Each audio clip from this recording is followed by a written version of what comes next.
Hello guys, welcome to कानुन clock. हाम्रो legal awareness सिरिजमा स्वागत छ। आज हामी कुरा गर्न गइरहेका छौँ चेक बाउन्सको।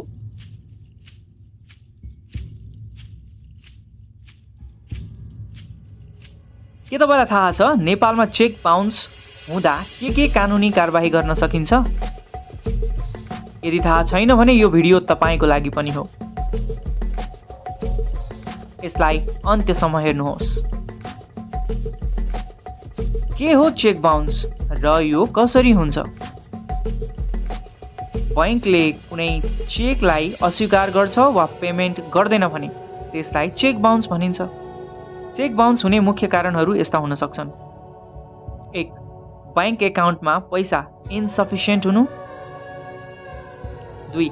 सिग्नेचर मिसम्याच हुनु।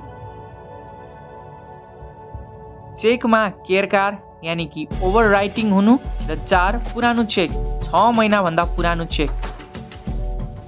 5. एकाउन्ट होल्डरले पेमेन्ट बन्द गरिदिनु। चेक बाउन्स भएपछि गर्नुपर्ने कानुनी प्रक्रिया के रहेछन् त? 1. बैंकबाट लिखित मेमो लिने। बैंकमा गएर चेक बाउन्स भएको पुष्टि गर्ने लिखित मेमो लिनुहोस्। यो कानुनी मुद्दा दायर गर्न प्रमाणको रूपमा आवश्यक पर्छ। स्टेप 2. चेक दिने व्यक्तिलाई कानुनी नोटिस पठाउने। कानुनी रूपमा 15 दिनको भित्र पैसा तिर्नु भन्ने लिखित नोटिस पठाउनुहोस्। यो काम वकिलको सहयोगमा गर्न सकिन्छ। स्टेप 3. 15 दिन यदि चेक दिने व्यक्तिले 15 दिनभित्र पैसा फिर्ता गरेन भने तपाईले कानुनी कारबाही गर्न पाउनुहुनेछ। स्टेप 4. उजुरी दर्ता गर्ने। तपाईको चाहना अनुसार 2 तरिकाले कानुनी कारबाही गर्न सक्नुहुन्छ।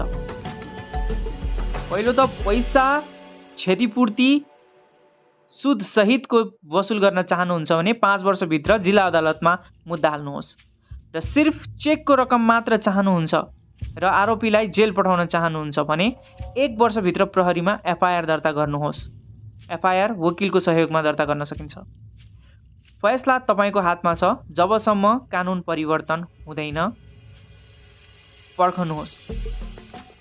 अन्त्यमा कानुनी कुराहरू सबै आर्थिक लेनदेनको रेकर्ड राख्नुहोस्। कानुनी नोटिस सधैँ लिखित रूपमा पठाउनुहोस्, मौखिक रूपमा होइन। समय सीमाभित्र मुद्दा दर्ता गर्नुहोस्, नत्र मुद्दा दर्ता हुँदैन।